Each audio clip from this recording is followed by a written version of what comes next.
Kolbeinn, ég ætla að gera mér hugarlund að þetta hafi verið nokkuð svekkjandi tap. Já, við vorum inn í alla leikinn. Þetta alltaf sárt að tapa svona á síðustu sekúndan. Við vorum undir svona mest megnis á seinni hálfleik, þannig að þeir voru bara góðir í seinni hálfleik. Þeir voru bara eiga það. Þeir sigla fram úr ykkur í seinni hálfleiknum, en þeir eru aldrei langt undan einhvern veginn í leiknum. Við náttúrulega erum yfir í hálfleik og höldum okkur alltaf inn í leiknum þó við lendum undir. En það er bara að við náðum ekki að klára þetta. Rosalega þriggja nýtingin hjá báðum liðum og það hefur svona kannski verið heimamanna leikur að keyra upp hraðan svolítið og þeir ná heldur betur að gera það í dag.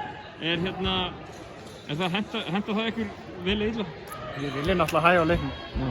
Þeir eru náttúrulega hraðasta liðið í deildinni, þannig að við viljum stjórna þessu meira. En þeir ná að keyra okkur mjög mikið og það er nú bara Larry Thomas sem fara með 29 stig. Já. Bara heldur góða leikmaður. Hann svona pínu. Hann er komið 21 í hálfleik heldur sko. Hann leiðir þetta bara pínu sko. Já. Við spila vel gert hjá hann. 2-1 staðan núna, þið fáið að fara heim í höllina í næsta leik. Þið prófum að vera þægilega að spila heimaldi heldur henni Þorlákshöfn, ekki?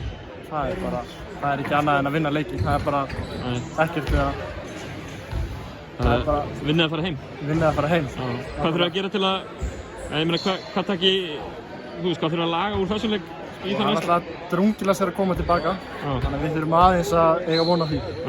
Þannig að það verður eitthvað að breyta sig á okkur og það er eins og bara að lækka á tempóinu. Það er það sem ég finnst að ætti að laga mest hjá okkur. Aðdáendur á Akureyri spenntir að fá að sjá okkur í næsta leik heima? Já. Það mæti ekki brjálæðir? Við mætum brjálæðir. Frábært. Takk.